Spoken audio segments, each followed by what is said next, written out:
दोस्तों, इस वक्त भयंकर भूचाल आया हुआ है। चारों तरफ तबाह छाई हुई है। पलक झपकते ही सब उलट पुलट हो रहा है। इसी बीच समुद्र में घेराबंदी तेज हो गया था। रातों रात ईरानी शिप गायब हो गया। हिंद महासागर की शांत सतह के नीचे उस रात कुछ ऐसा घट रहा था जिसकी आहट दुनिया को अभी पूरी तरह समझ नहीं आई थी, लेकिन इसके प्रभाव ने एशिया की रणनीतिक राजनीति को भीतर तक झकझोर दिया। रात का समय था। समुद्र की सतह पर हल्की लहरें उठ रही थीं और दूर तक फैला अंधेरा मानो किसी रहस्य को छुपाए बैठा था। कुछ ही घंटे पहले ईरानी नौसेना का युद्धपोत IRIS देना भारत के तटों से विदा लेकर अपनी नियमित यात्रा पर आगे बढ़ चुका था। यह वही जहाज था जो हाल ही में भारत में आयोजित बहुराष्ट्रीय नौसैनिक अभ्यास मिलान 2026 में शामिल हुआ था। इस अभ्यास का आयोजन इंडियन नेवी ने किया था और इसका उद्देश्य हिंद महासागर क्षेत्र में समुद्री सहयोग और सुरक्षा को मजबूत करना था। कई देशों के युद्धपोत इसमें शामिल हुए थे और समुद्र में मित्रता और रणनीतिक तालमेल का प्रदर्शन किया गया था। अभ्यास समाप्त हुआ। जहाज एक एक कर अपने अपने देशों की ओर लौटने लगे और ऐसा लगा कि यह महज एक सामान्य सैन्य कार्यक्रम था जो शांति और सहयोग का संदेश देकर समाप्त हो गया। लेकिन वास्तविक कहानी शायद उसी क्षण शुरू हुई थी जब यह जहाज भारतीय जलक्षेत्र को छोड़कर अंतर्राष्ट्रीय समुद्री क्षेत्र की ओर बढ़ा। जब IRS देना श्रीलंका के समुद्री इलाके के पास पहुंचा तो समुद्र के नीचे एक अदृश्य शिकारी पहले से मौजूद था। वह शिकारी था यूनाइटेड स्टेट्स नेवी की एक परमाणु पनडुब्बी जो कई घंटों से चुपचाप समुद्र की गहराइयों में छिपी हुई थी। पनडुब्बी की दुनिया अलग होती है, अंधेरी, शांत और बेहद खतरनाक। सोनार स्क्रीन पर हर हलचल को ध्यान से देखा जाता है, हर ध्वनि का विश्लेषण किया जाता है। उसी सोनार स्क्रीन पर धीरे धीरे एक आकृति उभरी, ईरान का युद्धपोत जो अपने मार्ग पर आगे बढ़ रहा था और जिसे शायद यह अंदाजा भी नहीं था कि कोई उसकी हर चाल पर नजर रख रहा है। उस रात समुद्र में जो होने वाला था वह सिर्फ एक सैन्य कार्रवाई नहीं थी, बल्कि महीनों से सिमर कर रहे एक बड़े भू राजनीतिक टकराव का विस्फोट था। वह टकराव जो ईरान और यूनाइटेड स्टेट्स के बीच लगातार गहराता जा रहा था। अमेरिकी पनडुब्बी के भीतर बैठे अधिकारी शांत थे, लेकिन वातावरण में तनाव महसूस किया जा सकता था। आदेश का इंतजार हो रहा था। कुछ सेकंड बाद कमांड कंसोल पर संकेत आया। ऑपरेशन को अंजाम देने की अनुमति मिल चुकी थी। एक बटन दबाया गया और समुद्र की गहराई से एक घातक हथियार बाहर निकला, टॉर्पीडो। वह तेज गति से पानी को चीरता हुआ अपने लक्ष्य की ओर बढ़ने लगा।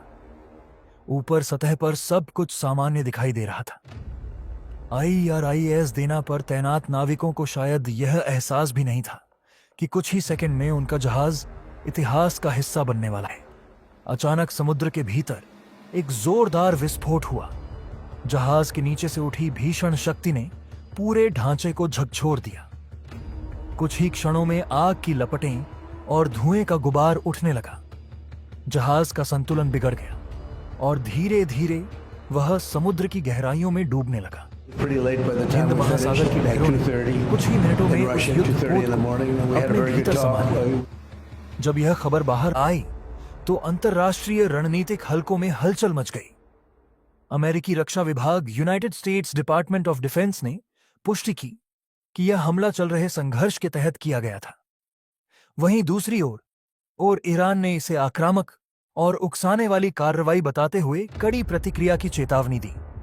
लेकिन असली सवाल यह था कि यह घटना ठीक उसी समय क्यों हुई जब जहाज भारत से लौट रहा था।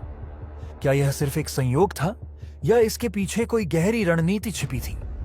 क्योंकि जिस अभ्यास से यह जहाज लौटा था, यानी मिलान 2026, वह केवल एक सैन्य कार्यक्रम नहीं, बल्कि हिंद महासागर क्षेत्र में बढ़ते सामरिक समीकरणों का प्रतीक बन चुका था।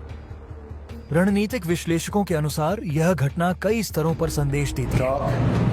पहला संदेश सीधे ईरान के लिए था कि हिंद महासागर में उसकी सैन्य मौजूदगी पर नजर रखी जा रही है। दूसरा संदेश उन सभी देशों के लिए था जो इस क्षेत्र में अपनी नौसैनिक शक्ति बढ़ाने की कोशिश कर रहे हैं। और तीसरा, शायद सबसे जटिल संदेश अप्रत्यक्ष रूप से इंडिया के लिए था, क्योंकि यह घटना उस समुद्री मार्ग के पास हुई जो भारत की ऊर्जा आपूर्ति और व्यापारिक गतिविधियों के लिए बेहद महत्वपूर्ण है। सवाल उठने लगे कि क्या हिंद महासागर अब एक नए रणनीतिक संघर्ष का मैदान बनता जा रहा है। भारत के लिए स्थिति इसलिए भी संवेदनशील हो जाती है क्योंकि उसने हमेशा इस क्षेत्र को सहयोग और स्थिरता का क्षेत्र बनाए रखने की कोशिश की है। इंडियन नेवी द्वारा आयोजित मिलान 2026 इसी नीति का हिस्सा था, जिसमें अलग अलग देशों की नौसेनाएं एक साथ अभ्यास करती हैं ताकि समुद्री सुरक्षा को मजबूत किया जा सके। लेकिन जब उसी अभ्यास में शामिल होकर लौट रहा एक जहाज कुछ ही दिनों बाद डूबा दिया जाता है, तो सवालों का सिलसिला शुरू होना स्वाभाविक है। क्या इस हमले का उद्देश्य केवल सैन्य था या इसके पीछे एक बड़ा राजनीतिक संकेत छिपा था? कुछ विश्लेषकों का मानना है कि यह घटना उस व्यापक संघर्ष का हिस्सा है जो पिछले कई महीनों से पश्चिम एशिया और हिंद महासागर क्षेत्र में फैलता जा रहा है। ईरान और यूनाइटेड स्टेट्स के बीच तनाव नया नहीं है, लेकिन हाल के महीनों में यह कई मोर्चों पर तेज हुआ है। कभी समुद्री मार्गों पर, कभी प्रतिबंधों के जरिए और कभी सैन्य तैनाती के रूप में। हिंद महासागर इस संघर्ष का नया अध्याय बनता दिखाई दे रहा है, क्योंकि यह वही क्षेत्र है जहां से दुनिया का बड़ा हिस्सा व्यापार और ऊर्जा आपूर्ति गुजरती है। इस घटना के बाद सबसे बड़ा सवाल यही है कि आगे क्या होगा। क्या ईरान जवाबी कार्रवाई करेगा? क्या यह घटना किसी बड़े समुद्री संघर्ष की शुरुआत साबित हो सकती है? और सबसे अहम, क्या इंडिया को इस टकराव में खींचने की कोशिश की जा रही है? क्योंकि जिस स्थान के पास यह हमला हुआ वह केवल एक भौगोलिक बिंदु नहीं, बल्कि वैश्विक समुद्री रणनीति का महत्वपूर्ण हिस्सा है। हिंद महासागर में होने वाली हर हलचल का असर एशिया, मध्य पूर्व और यहां तक कि यूरोप तक महसूस किया जाता है। समुद्र की लहरें उस रात की कहानी को शायद हमेशा के लिए अपने भीतर छुपा लेंगी, लेकिन रणनीतिक दुनिया में उठे सवाल अभी खत्म नहीं हुए हैं। IRIS देना का डूबना केवल एक जहाज का अंत नहीं है, यह उस अनिश्चित भविष्य की शुरुआत भी हो सकता है जिसमें हिंद महासागर केवल व्यापार और सहयोग का मार्ग नहीं रहेगा, बल्कि महाशक्तियों के टकराव का नया मंच बन सकता है। और यही वह रहस्य है जिसने दुनिया की निगाहों को इस विशाल समुद्र पर टिकाए रखा है, क्योंकि शायद यह कहानी अभी खत्म नहीं हुई, बल्कि इसकी असली शुरुआत अभी बाकी है। अब सबसे बड़ा सवाल यही है कि क्या भारत पर कोई जिम्मेदारी बनती है? अंतर्राष्ट्रीय समुद्री कानून के अनुसार किसी भी देश की जिम्मेदारी उसके क्षेत्रीय जल और विशेष आर्थिक क्षेत्र तक सीमित होती है। यदि कोई सैन्य कार्यवाही उस सीमा से बाहर होती है, तो कानूनी रूप से उस देश को सीधे तौर पर उत्तरदायी नहीं ठहराया जा सकता। उपलब्ध जानकारी के अनुसार हमला भारतीय समुद्री सीमा के बाहर हुआ। इसका मतलब यह है कि कानूनी दृष्टि से भारत पर प्रत्यक्ष दायित्व नहीं बनता, लेकिन कूटनीतिक दुनिया सिर्फ कानून से नहीं चलती। धारणा और राजनीतिक नैरेटिव भी उतने ही शक्तिशाली होते हैं। यही वजह है कि सोशल मीडिया और कुछ अंतर्राष्ट्रीय हलकों में यह सवाल उठाया जा रहा है कि क्या भारत को पहले से किसी खतरे की जानकारी थी या नहीं। भारत की स्थिति इस समय बेहद जटिल है। एक तरफ अमेरिका उसके लिए रणनीतिक साझेदार है, दूसरी तरफ ईरान के साथ भी भारत के ऐतिहासिक और आर्थिक संबंध रहे हैं, खासकर ऊर्जा और क्षेत्रीय कनेक्टिविटी परियोजनाओं के संदर्भ में। हिंद महासागर की गहराइयों में उस दिन सब कुछ सामान्य दिखाई दे रहा था, लेकिन समुद्र की शांत सतह के नीचे एक ऐसा रहस्य धीरे धीरे आकार ले रहा था जो जल्द ही अंतर्राष्ट्रीय राजनीति के सबसे जटिल अध्यायों में से एक बनने वाला था। भारत की विदेश नीति दशकों से सामरिक स्वायत्तता के सिद्धांत पर आधारित रही है। एक ऐसा सिद्धांत जिसने भारत को शीत युद्ध के दौर से लेकर आज तक किसी एक गुट के साथ पूरी तरह खड़े होने के बजाय संतुलन बनाकर चलने की क्षमता दी। लेकिन कभी कभी इतिहास ऐसे मोड़ पर खड़ा कर देता है जहां संतुलन बनाए रखना ही सबसे कठिन परीक्षा बन जाता है। उस दिन भी कुछ ऐसा ही हुआ। हिंद महासागर के विशाल विस्तार में बहुराष्ट्रीय नौसैनिक अभ्यास चल रहा था। कई देशों के युद्धपोत, पनडुब्बियां और निगरानी विमान समुद्री सुरक्षा के नाम पर एक साथ अभ्यास कर रहे थे। भारत की नौसेना भी इस अभ्यास की मेजबानी कर रही थी और उसके जहाज क्षेत्र की निगरानी में लगे थे। ऊपर से सब कुछ एक सामान्य सैन्य अभ्यास जैसा ही था।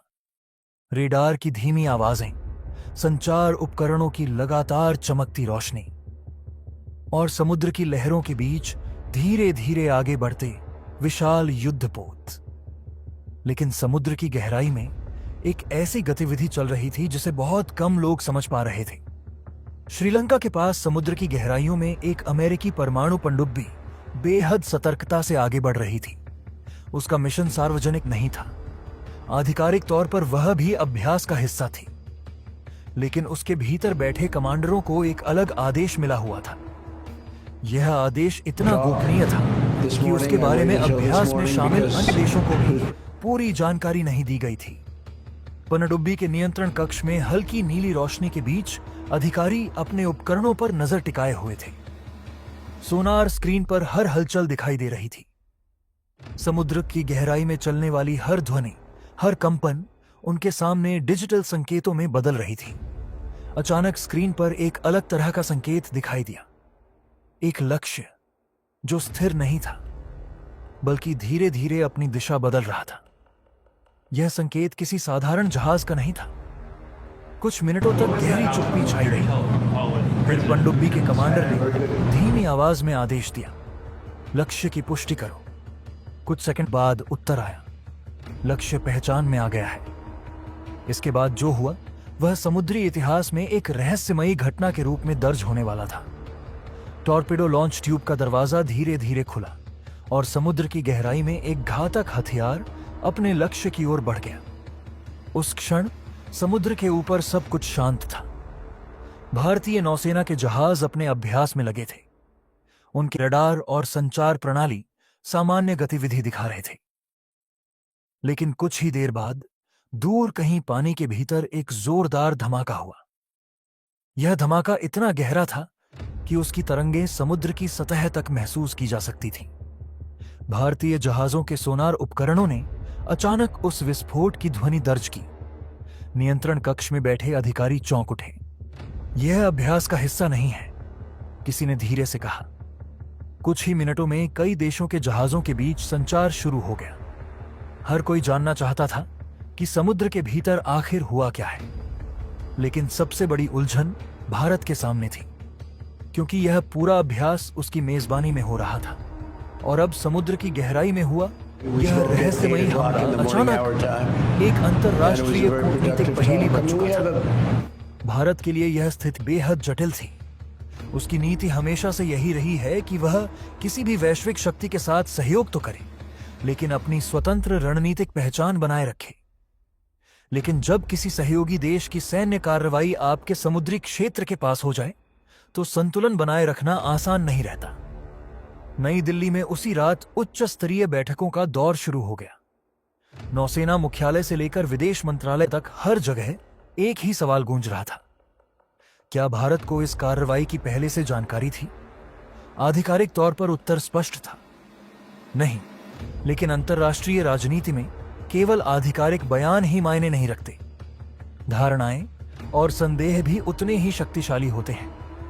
यही कारण था कि इस घटना की खबर सामने आते ही दुनिया भर के रणनीतिक विश्लेषक सक्रिय हो गए। हिंद महासागर लंबे समय से भारत के लिए केवल एक समुद्री क्षेत्र नहीं, बल्कि उसकी रणनीतिक पहचान का हिस्सा रहा है।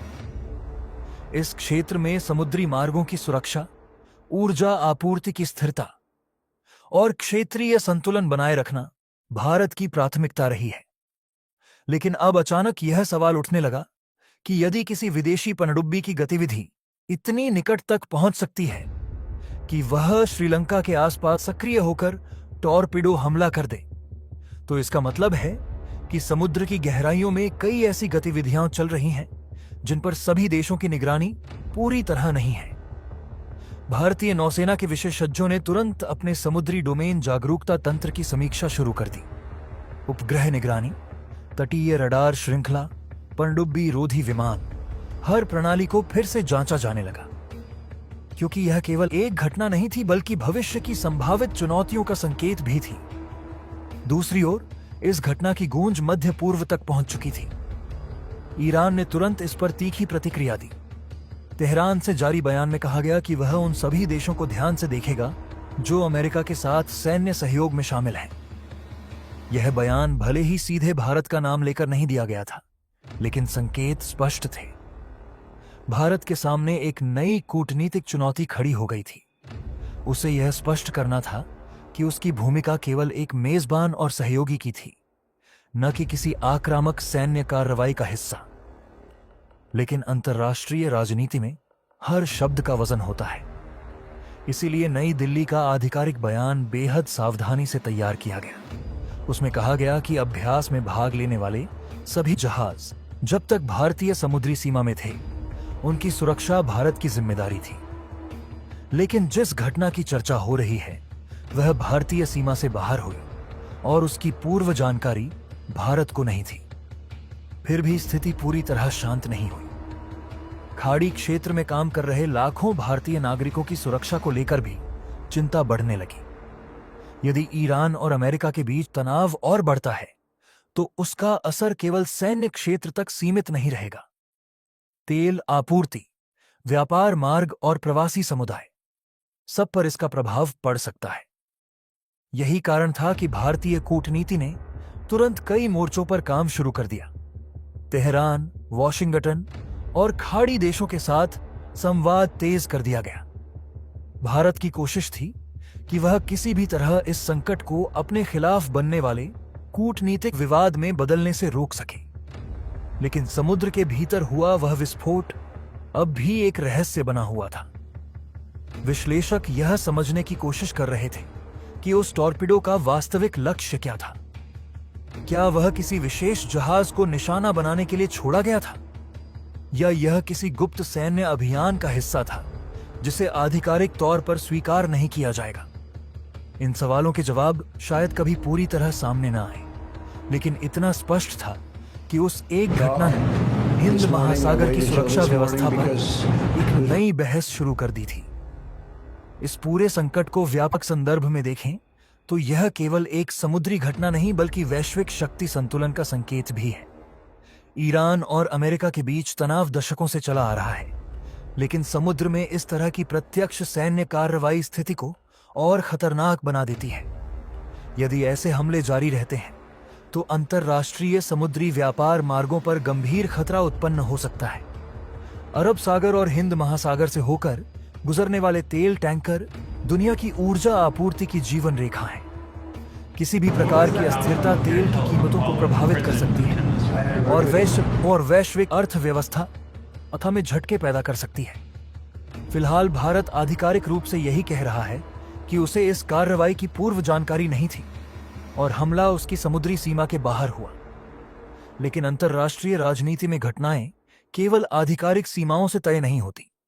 आने वाले दिनों में कूटनीतिक बातचीत, बयानबाजी और अंतर्राष्ट्रीय मंचों पर इस मुद्दे की गूंज लगातार सुनाई देगी। शायद भविष्य में इस घटना के कई छिपे हुए पहलू सामने आए, लेकिन फिलहाल समुद्र की गहराइयों में हुआ वह रहस्यमयी विस्फोट दुनिया को यह याद दिला चुका है कि अंतर्राष्ट्रीय राजनीति कभी भी पूरी तरह शांत नहीं होती। कभी कभी वह समुद्र की तरह होती है, ऊपर से शांत और भीतर से उथल पुथल से भरी हुई। भारत की विदेश नीति लंबे समय से सामरिक स्वायत्तता पर आधारित रही है, यानी किसी एक गुट के साथ पूरी तरह खड़े होने के बजाय संतुलन बनाए रखना। ऐसे में यह घटना भारत के लिए कूटनीतिक परीक्षा बन सकती है। उसे यह स्पष्ट करना होगा कि अभ्यास में भाग लेने वाला कोई भी जहाज जब तक भारतीय सीमा में था, उसकी सुरक्षा भारत की जिम्मेदारी थी, लेकिन सीमा से बाहर की कार्यवाही पर उसका नियंत्रण नहीं था। इस पूरी घटना का दूसरा महत्वपूर्ण पहलू है हिंद महासागर की सुरक्षा। हिंद महासागर को लंबे समय से भारत अपना प्राथमिक रणनीतिक क्षेत्र मानता रहा है। यदि किसी विदेशी पनडुब्बी की गतिविधि इतनी निकट तक पहुंच जाती है कि वह श्रीलंका के आसपास सक्रिय होकर टॉर्पिडो हमला कर सके, तो यह क्षेत्रीय सुरक्षा के लिहाज से भी चिंता का विषय है। भले ही अमेरिका और भारत के बीच रक्षा सहयोग मजबूत हो, लेकिन किसी भी बाहरी सैन्य कार्यवाही का भारत के समीप होना रणनीतिक सतर्कता की मांग करता है। आने वाले दिनों में भारतीय नौसेना अपनी निगरानी और समुद्री डोमेन जागरूकता को और मजबूत कर सकती है। ईरान की संभावित प्रतिक्रिया भी उतनी ही महत्वपूर्ण है। ईरान पहले ही यह संकेत दे चुका है कि वह उन देशों को संदेह की नजर से देखेगा जिन्हें वह अमेरिका का साझेदार मानता है। हालांकि भारत ने सार्वजनिक रूप से संतुलित रुख अपनाया है, फिर भी उसे यह सुनिश्चित करना होगा कि उसके व्यापारिक जहाजों और खाड़ी क्षेत्र में काम कर रहे भारतीय नागरिकों की सुरक्षा प्रभावित ना हो। खाड़ी देशों में लाखों भारतीय काम करते हैं और क्षेत्रीय अस्थिरता का सीधा असर भारत की अर्थव्यवस्था और प्रवासी समुदाय पर पड़ सकता है। इस पूरे संकट को एक बड़े संदर्भ में भी देखना होगा। ईरान और अमेरिका के बीच तनाव कोई नया नहीं है, लेकिन समुद्र में सीधे टॉर्पेडो हमले जैसी कार्रवाई स्थिति को और गंभीर बनाती है। यदि इस तरह की कार्रवाइयां जारी रहती हैं, तो अंतर्राष्ट्रीय समुद्री व्यापार मार्गों पर खतरा बढ़ सकता है। हिंद महासागर और अरब सागर वैश्विक ऊर्जा आपूर्ति के लिए अत्यंत महत्वपूर्ण है। किसी भी प्रकार की अस्थिरता तेल कीमतों और वैश्विक बाजारों को प्रभावित कर सकती है। फिलहाल भारत आधिकारिक रूप से यही कह रहा है कि उसे इस कार्यवाही की पूर्व जानकारी नहीं थी और हमला उसकी समुद्री सीमा के बाहर हुआ। आने वाले दिनों में कूटनीतिक बातचीत, बयानबाजी और अंतर्राष्ट्रीय मंचों पर इस मुद्दे की गूंज देखने को मिलेगी। भारत के लिए चुनौती यह है कि वह ना तो किसी पक्ष के खिलाफ सार्वजनिक टकराव की स्थिति में दिखे और ना ही अपनी क्षेत्रीय सुरक्षा को कमजोर होने दे। संतुलन, पारदर्शिता और सतर्कता, यही 3 शब्द आने वाले समय में भारत की रणनीति को परिभाषित करेंगे। अब इस पूरे घटनाक्रम को केवल एक अलग थलग सैनिक कार्रवाई मानना भूल होगी। यह उस बड़े सामरिक टकराव की कड़ी है जिसमें पश्चिम एशिया से लेकर हिंद महासागर तक शक्ति संतुलन तेजी से बदल रहा है। जब ईरान और अमेरिका सीधे सैन्य मोड में आते हैं, तो उसका असर सीमित नहीं रहता। IRIS देना के डूबने की घटना ने यह स्पष्ट कर दिया है कि समुद्र अब केवल व्यापार और ऊर्जा मार्ग का क्षेत्र नहीं रह गया है, बल्कि सक्रिय युद्ध क्षेत्र में बदल सकता है। यह परिवर्तन केवल 2 देशों तक सीमित नहीं रहेगा, बल्कि आने वाले समय में पूरी वैश्विक रणनीतिक व्यवस्था को प्रभावित कर सकता है। इसी के बीच नहीं है, बल्कि पूरे इंडो पैसिफिक ढांचे को प्रभावित कर सकता है, जिसमें भारत एक केंद्रीय भूमिका निभाता है। सबसे पहले सामरिक परिप्रेक्ष्य को समझना होगा। हिंद महासागर लंबे समय से वैश्विक शक्ति प्रतिस्पर्धा का केंद्र रहा है। विश्व के बड़े तेल शिपमेंट यहीं से गुजरते हैं। यदि इस क्षेत्र में सैन्य टकराव बढ़ता है, तो ऊर्जा आपूर्ति, बीमा दरें, समुद्री सुरक्षा और अंतर्राष्ट्रीय व्यापार पर सीधा असर पड़ता है। जब अमेरिकी पनडुब्बी ने ईरानी युद्धपोत को टॉर्पेडो से निशाना बनाया, तो यह केवल एक जहाज का डूबना नहीं था, बल्कि यह संदेश था कि समुद्री संघर्ष अब भौगोलिक सीमाओं से बंधा नहीं रहेगा। यह कार्यवाही श्रीलंका के पास अंतर्राष्ट्रीय जल क्षेत्र में हुई बताई जा रही है, जिसका अर्थ है कि संघर्ष का विस्तार पारंपरिक युद्ध क्षेत्र से बाहर हो चुका है। हिंद महासागर की लहरों के नीचे अक्सर केवल व्यापारिक जहाजों, तेल टैंकरों और मछुआरों की नावों की आवाजाही होती थी, लेकिन हाल के घटनाक्रमों ने यह स्पष्ट कर दिया है कि यह शांत दिखने वाला समुद्री क्षेत्र अब वैश्विक शक्ति संघर्ष का सक्रिय मंच बनता जा रहा है।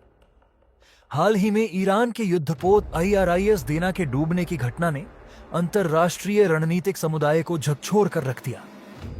यह केवल एक सैन्य जहाज का अंत नहीं था, बल्कि उस बदलते भू राजनीतिक यथार्थ का प्रतीक था, जिसमें समुद्र अब व्यापार और ऊर्जा आपूर्ति के रास्तों के साथ साथ संभावित युद्ध क्षेत्र में भी बदलते जा रहे हैं।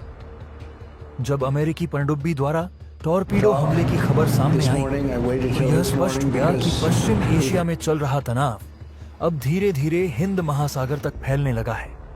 इस पूरे घटनाक्रम का सबसे महत्वपूर्ण पहलू यह है कि यह घटना किसी सीमित क्षेत्र में नहीं, बल्कि श्रीलंका के निकट अंतर्राष्ट्रीय जल क्षेत्र में हुई बताई जा रही है।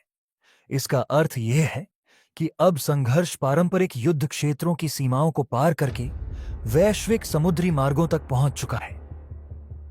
यही वह बिंदु है जहां से भारत की रणनीतिक चिंता शुरू होती है, क्योंकि हिंद महासागर केवल एक समुद्री क्षेत्र नहीं बल्कि भारत की आर्थिक, ऊर्जा और सुरक्षा संरचना की रीढ़ है। भारत के लिए चुनौती यह है कि वह इस उभरते हुए संकट में संतुलन बनाए रखे। एक ओर अमेरिका भारत का रणनीतिक साझेदार है, जिसके साथ रक्षा सहयोग, तकनीकी साझेदारी और इंडो पैसिफिक रणनीति के तहत घनिष्ठ संबंध विकसित हुए हैं।